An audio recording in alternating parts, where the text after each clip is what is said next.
السلام علیکم ناظرین، خونی ڈائریز میں آپ کو خوش آمدید۔ میں امید کرتا ہوں آپ سب خیریت سے ہوں گے اور اپنی زندگیوں میں خوش و دائم اور آباد ہوں گے۔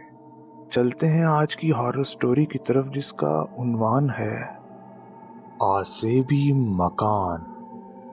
شروع کرنے سے پہلے جن دوستوں نے ابھی تک چینل کو سبسکرائب نہیں کیا، سبسکرائب کر دیں اور بیل آئیکن کو دبا دیں۔ میں اپنے کمرے میں بیٹھا ڈائری پڑھ رہا تھا کہ امی نے دروازہ کھٹکھٹایا۔ وہ میرے لیے کھانا لے کر آئی تھی۔ مجھے بھوک تو نہ تھی مگر میں نے کھانا لے لیا۔ کھانے کے بعد میں نے دروازہ کھلا چھوڑ دیا تھا تاکہ امی برتن وغیرہ واپس لے جا سکیں۔ کھانے سے فارغ ہو کر میں نے پھر کانسٹیبل غلام اکبر کی حیرت ناک ڈائری پڑھنی شروع کر دی۔ 15 جون۔ اب اس مکان میں رہنا بھی ممکن نہیں رہا۔ پانی سر سے اونچا ہوتا جا رہا ہے۔ آج تو حد ہو گئی ہے۔ میں شام کو گھر آیا تو بیوی رو رہی تھی اور بچے تھر تھر کانپ رہے تھے۔ مجھے دیکھتے ہی بیوی بچے مجھ سے لپٹ گئے۔ بیوی نے روتے ہوئے بتایا کہ دوپہر کو ایسی آواز آئی جیسے کوئی زینے سے نیچے اتر رہا ہو۔ زینہ چرچرا رہا تھا۔ اچانک ایک خوفناک کہکا گونجا، آواز کسی عورت کی تھی۔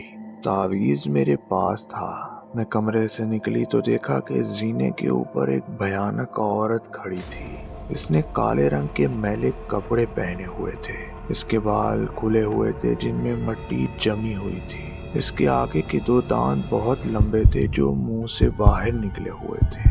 اس کی آنکھوں کی پتلیاں بھری ہوئی تھی۔ اس چڑیل کو دیکھ کر میری چیخ نکل گئی۔ اس کے حلق سے ہیبت ناک کہکے بلند ہو رہے تھے۔ مجھے دیکھ کر دفعاتاً اس کے کہکے رک گئے۔ وہ بولی تو اس کے منہ سے کرکراتی ہوئی آواز نکلی۔ وہ کہہ رہی تھی، تم لوگوں کو میں زندہ نہیں چھوڑوں گی۔ مجھے کافی عرصے سے تازہ خون نہیں ملا، میں تمہارا خون پی جاؤں گی۔ ہا ہا ہا ہا ہا۔ اس کے حلق سے پھر کہکے نکلنے لگے اور میں چیختی ہوئی اپنے کمرے میں بھاگ آئی۔ میں نے دیکھا کہ بیوی کو ہلکا ہلکا بخار تھا اور وہ ہولے ہولے کانپ رہی تھی۔ بچوں کی حالت بھی خراب تھی۔ بیوی کی یہ بات سن کر بہت پریشان ہو گیا ہوں۔ بابا جی کا کہا پورا ہو چکا ہے۔ اس مکان پر اسی بدروح کا قبضہ ہے جو سینکڑوں برس سے زندہ انسانوں کا خون پیتی آ رہی ہے۔ اب میں نے فیصلہ کر لیا ہے کہ یہاں سے کل ہی روانہ ہو جاؤں گا۔ اب میں یہاں مزید نہیں رکوں گا۔ میں اسی وقت یہاں سے چلا جاتا مگر اب شام ہو چکی ہے۔ مجھے ہر حال میں اپنی بیوی بچوں کی فکر ہے۔ مشکل یہ ہے کہ میرے پاس اپنی حفاظت کے لیے تعویذ کے علاوہ اور کچھ نہیں ہے۔ ویسے تو سرکاری بندوق بھی ہے، وہ لوگ ایک ایک کارتوس کا سختی سے حساب لیتے ہیں۔ عوام کے ہجوم کے علاوہ اور کہیں بھی اپنی بندوق استعمال کرنے کی اجازت نہیں ہے۔ دوسری بڑی مصیبت یہ ہے کہ انگریزوں نے مسلمانوں اور ہندوؤں کے مذہبی جذبات مجروح کرنے کے لیے کارتوسوں پر سور اور گائے کی چربی لگا رکھی ہے۔ اس لیے میں ان کارتوسوں کو ہاتھ لگانا بھی نہیں چاہتا۔ فقط تعویذ ہی ایسا ہے جو بابا جی کے کہنے کے مطابق ہمیں آدم خور بدروح سے بچا سکتا ہے۔ ویسے میں نے یہ بتا دیا ہے کہ اگر وہ ظالم چڑیل اور ڈائن مجھے نظر آئی تو میں نہیں چھوڑوں گا۔ آج اس منحوس مکان میں یہ آخری رات ہے۔ ہم 3 روز سے نچلے حصے کا صرف ایک کمرہ استعمال کر رہے ہیں۔ اسی کمرے میں رات کو ہم سوتے، برابر ہی غسل خانہ وغیرہ بھی ہے۔ رات کو بچے تو بیچارے سو گئے لیکن ہم میاں بیوی نیند نہیں آ رہی تھی۔ ہم قرآنی آیات پڑھ پڑھ کر بچوں پر خود پر دم کر رہے تھے، لیکن رات کے فقط 10 ہی بجے تھے کہ اوپر سے وہی ڈرونی آوازیں شروع ہو گئیں۔ میری بیوی گھبرائی ہوئی تھی اور خود میں بھی بے حد خوف زدہ تھا اور خدا سے دعائیں مانگ رہا تھا کہ یہ رات خیریت سے گزر جائے تو کل بچوں سمیت اس شیطانی مکان کو چھوڑ دوں گا۔ آوازیں ہر لمحہ تیز تر ہوتی جا رہی تھیں اور تھوڑی دیر بعد تو کربناک چیخوں کا نہ ختم ہونے والا طوفان شروع ہو گیا۔ لگتا تھا جیسے جہنم کی ہزاروں بلائیں کسی عذاب میں مبتلا ہوں۔ میرے بچے گھبرا کر جاگ گئے اور رونے لگے۔ یہ دردناک آوازیں رات کی بے قرار خاموشی اور سناٹے کو چیرتی ہوئی ہمارا خون خشک کیے دے رہی تھیں۔ ایک تیز اور بھیانک چیخ مکان میں گونجی اور مکان کے در و دیوار لرزنے لگے۔ یوں محسوس ہوا جیسے اس کمرے کے ایک ایک چپے سے یہ آوازیں ظاہر ہو رہی ہوں۔ ہمارے دل دہل کر رہ گئے اور ہم دہشت سے کانپنے لگے۔ یکایک ساری آوازیں یوں تھم گئیں جیسے موجود ہی نہ تھیں۔ ہمارے دل تیزی سے دھڑک رہے تھے۔ مکان پر اعصاب شکن خاموشی چھا گئی۔ یہ پر اسرار خاموشی اور بھیانک سناٹا تو آوازوں سے زیادہ خوفناک ثابت ہو رہا تھا۔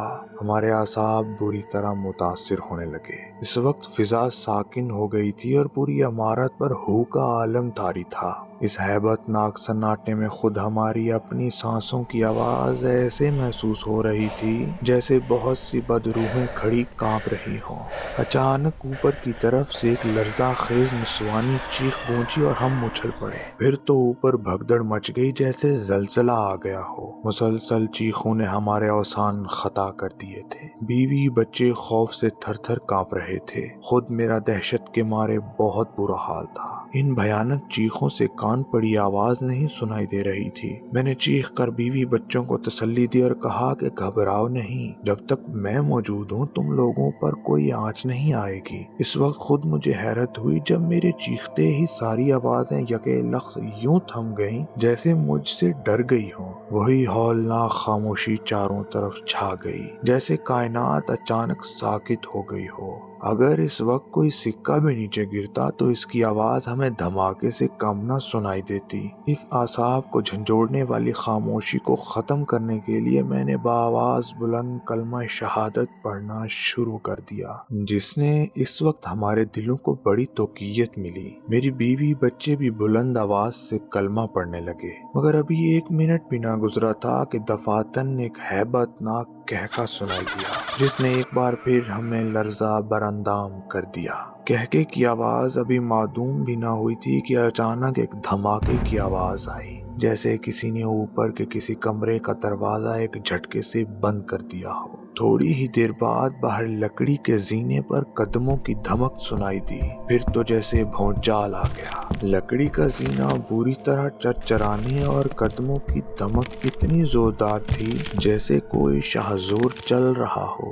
صاف ظاہر تھا کہ کوئی زینے سے نیچے اتر رہا ہے۔ اب میری قوت برداشت جواب دے گئی۔ میں نے بیوی سے تعویذ لے کر گلے میں ڈالا اور لپک کر تلوار اٹھا لی۔ بیوی نے مجھے روکنے کی بہت کوشش کی، لیکن مجھ پر خون سوار ہو چکا تھا۔ میں نے اپنی بیوی کو تسلی دی کہ گھبراؤ نہیں، میرے پاس تعویذ ہے، وہ بلا میرا کچھ نہیں بگاڑ سکتی۔ برآمدے میں شمعدان روشن تھا۔ میں نے باہر آ کر شمعدان اٹھایا اور زینے کی طرف دیکھا تو وہ ڈائن زینے کے درمیان میں تھی۔ اس کے آگے کے 2 خوفناک سفید دانت منہ سے نکلے ہوئے تھے۔ اس کے کھلے ہوئے بال ہوا میں لہرا رہے تھے۔ اس کا سیاہ لباس اس وقت تاریکی کا ایک حصہ نظر آ رہا تھا۔ اس کی خوفناک آنکھیں اندھیرے میں چمک رہی تھیں۔ یہ منظر اتنا ہیبت ناک تھا کہ اگر میرے پاس بابا جی کا دیا ہوا تعویذ نہ ہوتا تو شاید میں بھاگ کھڑا ہوتا۔ حالانکہ بابا جی مجھے اس بدروح کی خون ریزی کی نہایت ہولناک داستان سنا چکے تھے، لیکن یہ شاید تعویذ کا ہی اثر تھا کہ سامنے ہوتے ہوئے بھی میں اس سے خوف نہیں کھا رہا تھا، بلکہ مجھ میں نہ جانے کہاں سے اتنی ہمت پیدا ہو گئی کہ اسے دیکھتے ہی میں نے اسے للکارا اور پھر آگے بڑھا۔ پتہ نہیں کیوں وہ مجھے دیکھتے ہی چیخ مار کر پلٹی اور اچانک بھاگ کھڑی ہوئی۔ شاید یہ بھی تعویذ کی طاقت تھی جس نے اسے خوفزدہ کر دیا تھا، لیکن اسے یوں بھاگتے دیکھ کر میں بھی بے اختیار زینے پر چڑھتا ہوا اس کے پیچھے پیچھے بھاگا۔ وہ مسلسل چیختی ہوئی اوپر پہنچی اور پہلے کمرے میں داخل ہو گئی۔ اوپر پہنچ کر میں بھی اس کے پیچھے کمرے میں داخل ہو گیا۔ میرے دائیں ہاتھ میں تلوار تھی اور بائیں ہاتھ میں شمعدان تھا۔ میری آنکھوں میں خون اتر آیا تھا۔ وہ خوفناک بدروح میرے سامنے تھی جس نے کئی دنوں سے ہمارا کھانا پینا حرام کر رکھا تھا۔ وہ چیختی ہوئی پیچھے ہٹی، لیکن پیچھے رکھے ہوئے پلنگ سے ٹکرا کر وہ پلنگ کے اوپر گر پڑی۔ تب تک میں اس کے سر پر پہنچ چکا تھا۔ جو ہی وہ پلنگ پر گری میں نے خدا کا نام لے کر تلوار سے اس کی گردن پر وار کیا۔ اس کی آخری چیخ بڑی ہولناک تھی۔ ایک ہی وار سے اس کی گردن کٹ کر نیچے جا پڑی۔ اس کا لاشا پھڑکنے لگا۔ اس کی کٹی ہوئی گردن سے خون تیزی سے نکل کر پلنگ سے نیچے پھیلنے لگا۔ اس کی گردن کے مختلف حصے پھڑک رہے تھے۔ اس کام سے فارغ ہو کر میں نیچے کمرے میں پہنچا تو میری بیوی تھر تھر کانپ رہی تھی اور بچے بھی رو رہے تھے۔ مجھے زندہ سلامت دیکھ کر بیوی کی جان میں جان آئی، مگر تلوار سے خون کے قطرے ٹپکتے دیکھ کر وہ گھبرا کر بولی، کیا ہوا؟ یہ خون کیسا ہے؟ میں نے اسے تسلی دی اور کہا، خدا کا شکر ہے بیگم، میں نے اس چڑیل کا خاتمہ کر دیا۔ اب ڈرنے یا گھبرانے کی ضرورت نہیں، اب کوئی ہمیں پریشان نہیں کرے گا۔ اب ہم آرام سے یہاں رہیں گے۔ ویسے اگر تم کہو تو ہم کل ہی یہ مکان چھوڑ دیں گے۔ وہ خدا کا شکر ادا کرنے لگی، پھر بولی، پروردگار کی مہربانی ہے کہ اس نے ہمیں بڑی مصیبت سے بچا لیا ہے، مگر پھر نہ جانے کیوں میرا دل گھبرا رہا ہے۔ ہم کل ہی اس منحوس مکان کو چھوڑ دیں گے اور کسی سرائے میں چل کر رہیں گے جب تک کوئی اور مکان نہ مل جائے۔ میں نے آمادگی ظاہر کر دی۔ میں اب بے حد خوش تھا، مگر مجھے کیا پتا تھا کہ اس بدروح کو ہلاک کر کے میں نے اپنے خاندان کی تباہی کا سامان کر لیا ہے۔ میں تو یہ سمجھ رہا تھا کہ اب ہم ہر بلا سے محفوظ ہو گئے ہیں، لیکن مجھے یہ علم نہ تھا کہ میری تباہی کا آغاز ہونے والا ہے۔ رات کا باقی حصہ خیریت سے گزر گیا اور کسی قسم کی آواز نہ سنائی دی۔ چاروں طرف خاموشی اور سناٹے کا راج تھا، مگر مجھے علم نہ تھا کہ قضا میری طاق میں ہے اور یہ پر اسرار خاموشی کسی بڑے طوفان کا پیش خیمہ ہے۔ میری بیوی اور بچے آرام سے سوئے ہوئے تھے، لیکن مجھے نیند نہ آئی۔ حالانکہ خطرہ اب ختم ہو گیا تھا، مگر نہ جانے کیوں میرے دل میں ایک عجیب سا خوف جا گزین ہو گیا تھا۔ عجیب سے خیالات میرے ذہن کو پریشان کر رہے تھے، جن کی کوئی وجہ میری سمجھ میں نہیں آ رہی تھی۔ میرا دل کہتا تھا کہ کچھ نہ کچھ ہونے والا ہے۔ میں نے بڑی مشکل سے برے خیالات سے پیچھا چھڑایا، اٹھ کر وضو کیا، نماز پڑھی اور تلاوت کرنے کے لیے بیٹھ گیا تو تب جا کر میرے دل کو کچھ سکون نصیب ہوا۔ 16 جون صبح کو ڈیوٹی پر جانے لگا تو میری بیوی دوڑ کر مجھ سے لپٹ گئی اور بھری ہوئی آواز میں بولی کہ آج تم مت جاؤ نا۔ جانے کیوں میرا دل بے حد گھبرا رہا تھا۔ یوں لگتا ہے کہ اگر تم چلے گئے تو میں تمہیں پھر کبھی نہ دیکھ سکوں گی۔ میں نے اسے سینے سے لپٹ لیا اور کہا، بیگم اب گھبرانے کی کوئی بات نہیں ہے، وہ چڑیل تو اب ختم ہو چکی ہے، تم فکر مت کرو، اب ڈرنے کی کوئی بات نہیں ہے، پھر بھی میں جلد آنے کی کوشش کروں گا۔ لو تم یہ تعویذ اپنے پاس رکھ لو۔ میں نے تعویذ اس کے گلے میں ڈال دیا، اور پھر اب شام تک کی تو بات ہے، شام کو تو ہم یہ مکان چھوڑ دیں گے، لہٰذا تم پریشان نہ ہو، میں شام کو جلدی آ جاؤں گا۔ میں نے اپنی بیوی کو تسلی دی۔ میرے دونوں پیارے بیٹے نیاز حسین اور مختار حسین بھی گمسم کھڑے ٹکر مجھے دیکھ رہے تھے۔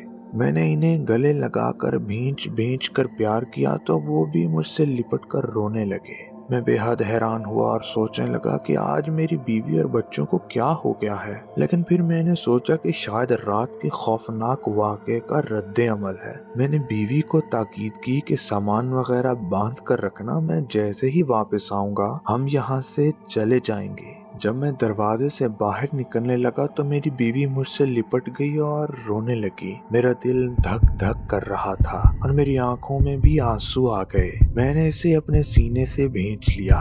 کتنے ہی پریشان کن خیالات ذہن میں چکرانے لگے۔ میری بیوی کو کہ مجھ سے بے حد محبت کرتی تھی، لیکن وہ ایک عورت تھی اور آج تک اس نے نہایت ہمت اور حوصلے سے ان کا مقابلہ کیا تھا، مگر آج اس کا رویہ دیکھ میرے دل میں اس کی سلامتی کے خیال سے تشویش ہونے لگی تھی۔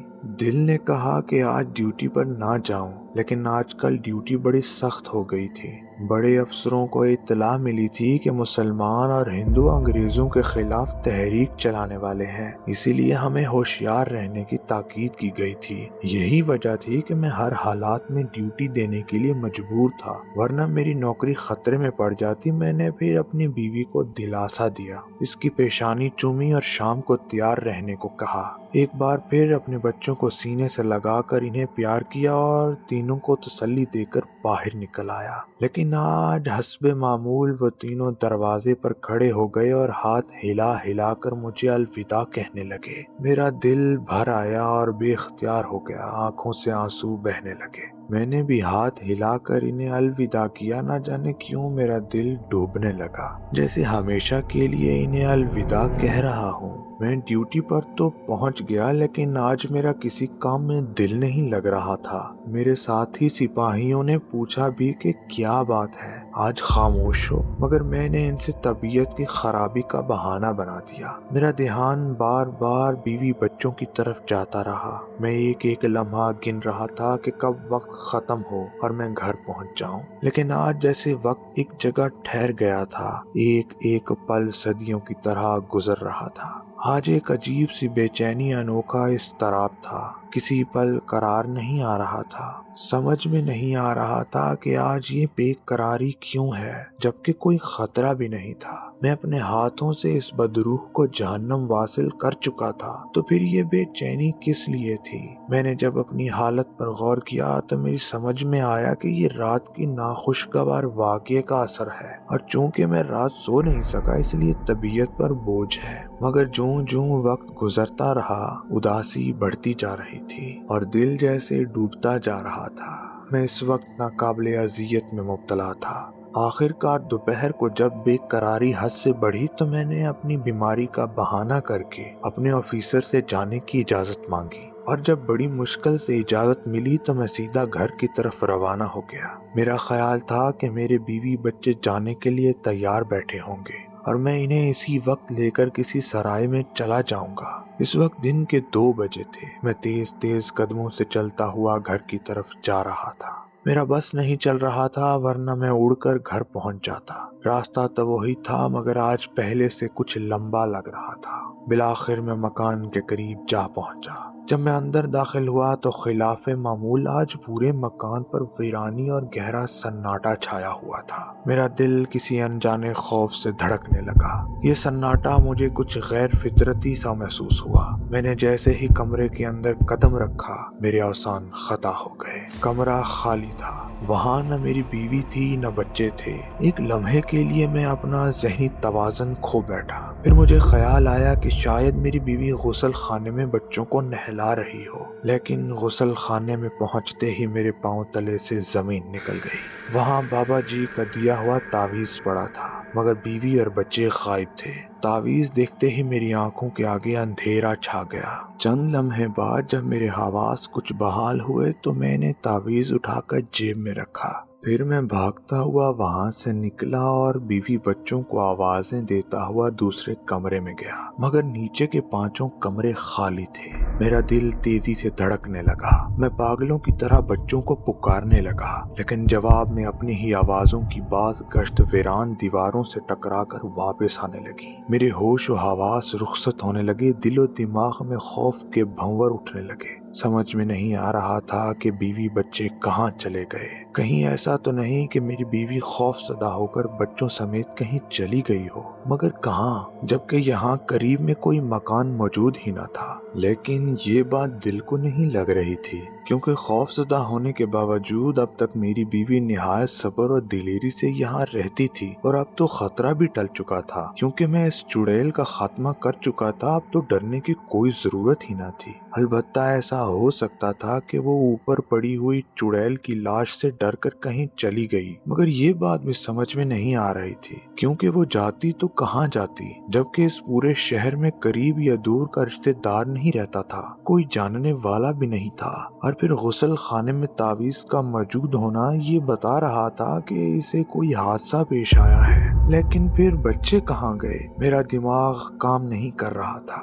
بے شمار پریشان کن خیالات ذہن میں چکرا رہے تھے، لیکن ابھی میں کسی نتیجے پر نہ پہنچا تھا کہ دفاتن مکان کے در و دیوار ایک ہیبت ناک کہکے سے لرز اٹھی اور میرے ہوش و حواس پر جیسے بجلی سی گر پڑی۔ آواز اسی خونخوار عورت بلکہ چڑیل کی تھی جسے میں اپنے ہاتھوں سے کل رات کو قتل کر چکا تھا۔ یہ آواز سنتے ہی میرا دل دھڑکنا بھول گیا اور حیرت کے مارے میری آنکھیں پھٹی کی پھٹی رہ گئیں اور پورے بدن میں دہشت کی سرد لہریں سی دوڑنے لگی۔ اگر یہ وہی آواز تھی تو وہ چڑیل پھر کیسے زندہ ہو گئی؟ میرا دماغ چکرا کر رہ گیا تھا۔ نہیں، یہ ناممکن ہے، میں نے سوچا۔ میں نے اس کا سر تن سے جدا کر دیا تھا، پھر یہ کیسے ہو سکتا ہے؟ یا خدا، میں یہ کیا سن رہا ہوں؟ بیوی بچوں کے صدمے نے کہیں مجھے پاگل تو نہیں کر دیا ہے؟ اسی وقت ایک بار پھر وہ خون سرد کرنے والا کہکا گونجا اور میں ایک دم جیسے ہوش میں آ گیا۔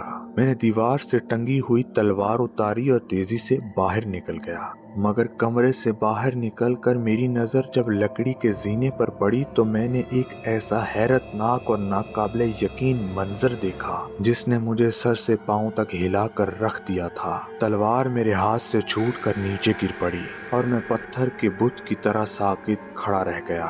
زینے پر وہی آدم خور عورت کھڑی تھی، لیکن اس حالت میں کہ اس کا کٹا ہوا سر اس کے دائیں ہاتھ میں دبا ہوا تھا جسے اس نے بالوں سے پکڑ رکھا تھا۔ اس کی کٹی ہوئی گردن سے ابھی تک خون نکل نکل کر اس کے سیاہ کپڑوں کو تر کر رہا تھا۔ یہ بھیانک کہہ کے اس کے کٹے ہوئے سر کے حلق سے بلند ہو رہے تھے اور منہ سے نکلے ہوئے دو بڑے دانت اس طرح خون میں سرخ تھے جیسے وہ ابھی ابھی کسی کا خون پی کر آئی ہو۔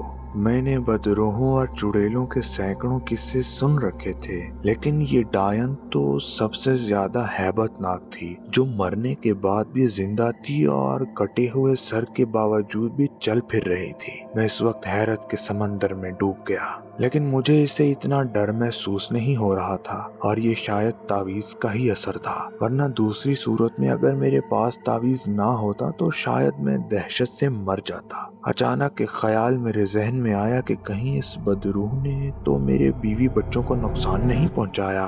یہ خیال آتے ہی میری روح تک لرز اٹھی۔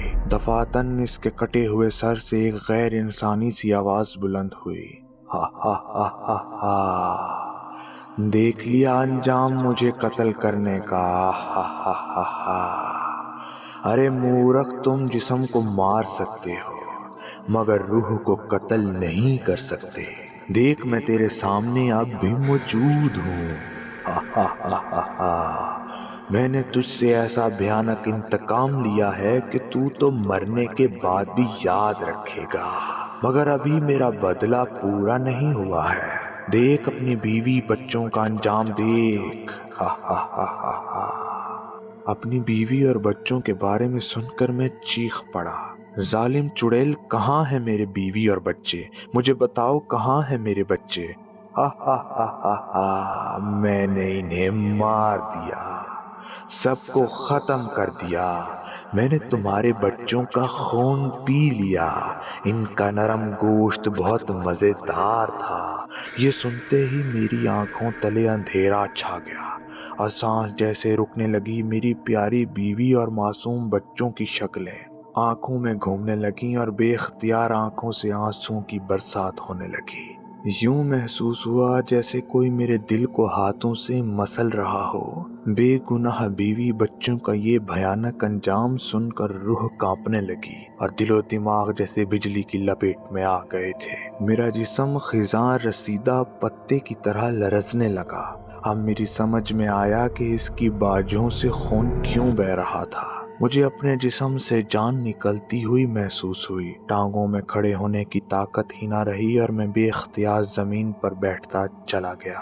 غم و رنج سے میرا دل پھٹا جا رہا تھا۔ صبح کو میں انہیں زندہ سلامت چھوڑ کر گیا تھا۔ میری نظروں کے سامنے صبح کے مناظر گھومنے لگے۔ جب بیوی بچے بار بار لپٹ رہے تھے، مان اس آدم خور بدروح کی آواز میرے کانوں میں ٹکرائی، اٹھ، اوپر آ کر اپنے بیوی بچوں سے مل، اب ان کی روحیں میرے قبضے میں ہیں اور ہمیشہ رہیں گی۔ آؤ، ان کا انجام اپنی آنکھوں سے دیکھ لو۔ یہ کہہ کر وہ واپس جانے لگی۔ میں تڑپ کر اپنی جگہ سے اٹھا اور سیڑھیاں چڑھتا ہوا اوپر پہنچ گیا۔ مجھے اس ڈائن سے خوف محسوس نہیں ہو رہا تھا، مجھے تو بیوی اور بچوں کے غم نے جیتے جی ہی مار ڈالا تھا۔ اس کی غیر انسانی آواز پھر گونجی، آخری کمرے میں تمہاری بیوی موجود ہے۔ میں بھاگتا ہوا چوتھے کمرے میں گیا کہ شاید میری بیوی ابھی زندہ ہو، لیکن اندر پہنچتے ہی میں نے ایسا دردناک منظر دیکھا، میری روح تک لرز کر رہ گئی۔ میری بیوی کی لاش رسی کے ذریعے چھت سے لٹکی ہوئی تھی، رسی کا پھندا اس کے گلے میں پڑا تھا، اس کی آنکھیں کھلی ہوئی تھی اور ان میں اذیت، خوف، بے بسی کے ایسے بھیانک تاثرات تھے کہ میں بتا نہیں سکتا۔ میرے منہ سے ایک دل دوز چیخ نکلی اور میں بھاگتا ہوا اپنی پیاری بیوی کی لاش سے لپٹ گیا اور چیخ چیخ کر رونے لگا۔ میرے دل پر چھریاں سی چل رہی تھیں، لیکن میں بے بس تھا۔ وہ مجھ سے بچھڑ کر اتنی دور جا چکی تھی جہاں سے اسے واپس بلانا میرے بس سے باہر تھا۔ نہ جانے میں کتنی دیر تک روتا رہا کہ پیچھے سے ایک بار پھر اس چڑیل کی آواز سنائی دی، جا اب اپنے بچوں کا بھی انجام دیکھ، دوسرے نمبر کے کمرے میں تمہارا چھوٹا بیٹا ہے، لیکن خبردار کمرے میں اندر داخل مت ہونا ورنہ تیرا اپنا بیٹا تیرا گلا کاٹ دے گا، جا کھڑکی سے دیکھ۔ میں بے اختیار آگے بڑھا اور کھڑکی سے جھانک کر دیکھا، مگر کمرے میں نظر پڑتے ہی میں حواس باختہ ہو گیا۔ کمرے میں چھوٹے چیتے کے قد کے برابر ایک سیاہ بلّا موجود تھا، اس کے علاوہ کمرے میں اور کچھ نہ تھا۔ اس خوفناک بلے کو دیکھ کر میری سٹی گم ہو گئی، میری سمجھ میں نہ آیا کہ میرا بیٹا کہاں ہے۔ اسی وقت سرکٹی لاش کی آواز کانوں سے ٹکرائی، یہی تمہارا چھوٹا بیٹا ہے جس کی روح کو میں نے اس بلے کے جسم میں قید کر دیا ہے، اور یہ روح ہمیشہ قید رہے گی۔ یہ سنتے ہی مجھ پر بجلی سی گر پڑی۔ اپنے پیارے چھوٹے بیٹے کا یہ انجام دیکھ کر میرا دل ماہی بے آب کی طرح تڑپنے لگا اور آنکھوں سے آنسوؤں کی جھڑی لگ گئی۔ میرے حواس آہستہ آہستہ میرا ساتھ چھوڑتے جا رہے تھے۔ جا پہلے کمرے میں اپنے بڑے بیٹے کو دیکھ، بدروح کی آواز آئی۔ میں سب کچھ بھول کر پہلے کمرے کے دروازے پر پہنچا تو دروازہ بند تھا۔ میں نے دروازے کے درز سے اندر جھانک کر دیکھا تو میرے رونگٹے کھڑے ہو گئے۔ کمرے میں ایک بے حد لمبا سیاہ سانپ زمین سے 3 فٹ اوپر اپنا پھن پھیلائے جھوم رہا تھا۔ یہ تمہارا بڑا بیٹا ہے جو اب سانپ بن چکا ہے، یہ دونوں اب ہمیشہ اس عمارت میں رہیں گے، ہا ہا ہا ہا ہا۔ سرکٹی لاش کی یہ بات سن کر میرے حواس گم ہو گئے۔ مجھ پر اچانک ہذیانی چیخوں کا دورہ پڑا اور میں بے اختیار چیختا ہوا نیچے بھاگا۔ اس وقت مجھے اپنا کوئی ہوش نہیں تھا۔ اس سرکٹی بدروح کے بھیانک کہکے دور دور تک میرا پیچھا کرتے رہے۔ میں پاگلوں کی طرح چیختا چلاتا ہوا عمارت سے باہر آ گیا، مگر زیادہ دور نہ جا سکا اور راستے میں ہی بے ہوش ہو کر گر پڑا۔ 27 جون۔ میری آنکھ کھلی تو میں اسپتال میں تھا۔ مجھے ہوش میں دیکھ کر ڈاکٹر میرے قریب آ گیا۔ اس کی زبانی پتہ چلا کہ 2 روز پہلے ہی کچھ لوگوں کو میں راستے میں بے ہوش پڑا ملا تھا، وہی لوگ مجھے اسپتال لائے تھے۔ ڈاکٹر نے کہا کہ تمہارے دل اور دماغ پر کسی صدمے کا اثر ہے۔ تمہارے ساتھ کیا حادثہ پیش آیا تھا؟ حادثے کا ذکر سنتے ہی مجھے اپنی بیوی بچے یاد آ گئے اور پھر سے میں بے ہوش ہو گیا۔ آخر کبھی ہوش کبھی بے ہوشی کی حالت میں مجھے 7 روز گزر گئے تو مجھے نوکری سے بھی جواب دے دیا گیا۔ کل میری حالت سنبھلی تو آج مجھے رخصت کیا گیا ہے۔ ڈاکٹر تو کچھ روز اور ہسپتال میں رہنے پر زور دے رہا تھا، مگر مجھے وحشت ہو رہی تھی، لہٰذا میں چلا آیا۔ اب میرا نہ کوئی گھر ہے نہ سہارا ہے۔ اب تو مجھے نہ کسی نوکری کی پرواہ ہے نہ ہی اپنی زندگی کی فکر ہے۔ جب میرے پیارے ہی نہ رہے تو پھر بھلا میں جی کر کیا کروں گا، اور پھر اب مزید زندہ رہوں بھی تو کس کے لیے۔ 1 جولائی۔ اب چونکہ میرا کوئی گھر نہیں ہے نہ ہی نوکری ہے، اس لیے 3-4 روز سے میں ایک باغ میں سوتا ہوں۔ ویسے بھی مجھے آدھی تنخواہ دے کر ہی نوکری سے جواب دیا گیا تھا، اس لیے مجھے کھانے پینے کی بھی فکر نہیں ہے۔ یوں بھی میری بھوک پیاس سب اڑ چکی ہے، میرے کپڑے میلے ہو گئے ہیں، میری حالت بھی اب خراب رہنے لگی ہے۔ لوگ مجھے دیوانہ سمجھنے لگے ہیں۔